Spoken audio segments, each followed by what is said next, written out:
पुण्यातल्या छात्रों की गूंज कार्यक्रमामध्ये महिला आणि तरुणींच्या प्रश्नांवर राहुल गांधींनी साधला संवाद। समाजातील अनेक प्रश्नांना फोडली वाचा।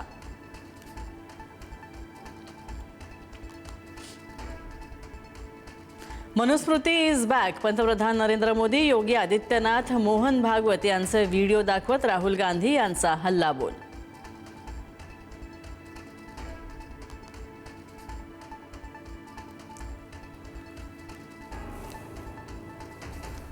राहुल गांधी यांचा कार्यक्रम छात्रों की गूंज नाही, पैशांची गूंज। नवनाथ वन यांची टीका। कार्यक्रमाला हजर राहण्यासाठी 30 ते 35 हजार रुपये दिल्याचा आरोप। तर मोदी शहांप्रमाणे राहुल गांधींना पैसे देण्याची गरज नाहीये, ते लोकप्रिय नेते आहेत। संजय राऊतांचा पलटवार। काँग्रेसला जनतेचा पाठिंबा वाढल्यानं पैशांच्या आरोपाचं भाजपचं कट कारस्थान। भाजपच्या आरोपांवर काँग्रेस नेत्यांचाही उत्तर।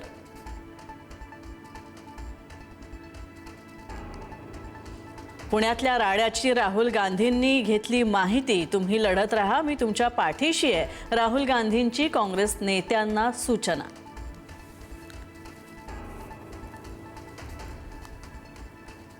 राहुल गांधींच्या कार्यक्रमाला पार्श्वभूमी तयार करण्यासाठी काँग्रेसनं ठरवून राडा केला होता, मुख्यमंत्र्यांचा आरोप।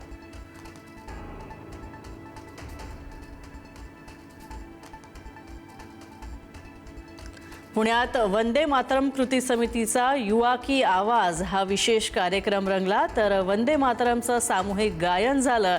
केंद्रीय मंत्री मुरलीधर मोहोळ आणि महापौरांची हजेरी।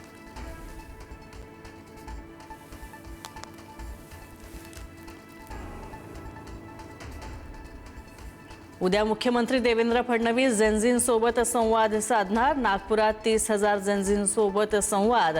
जेनझींच्या मनातील प्रश्नांना देवेंद्र फडणवीस उत्तरं देणार। नागपूरच्या रेशीमबाग मैदानामध्ये भव्य कार्यक्रमाचं आयोजन।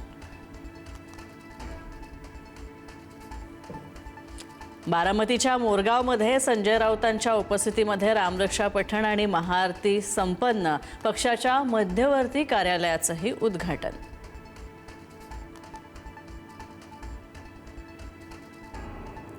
मुंबईतल्या मोकळ्या जागा बिल्डरांच्या घशात घालण्याचा राज्य सरकारचा डाव। मुलुंडमधील 2 भूखंडांच्या आरक्षण बदलावरून आदित्य ठाकरेंचा आरोप।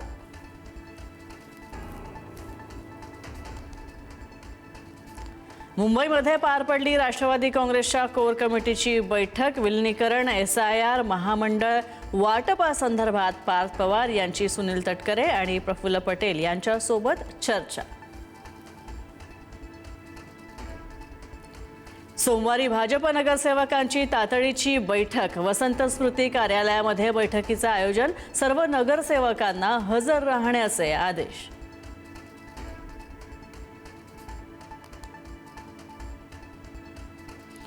पंतप्रधान नरेंद्र मोदी यांच्या उपस्थितीमध्ये भाजपच्या नव्या राष्ट्रीय कार्यकारिणीची पार पडली बैठक। सध्याची राजकीय परिस्थिती आणि आगामी निवडणुका या पार्श्वभूमीवर झाली चर्चा।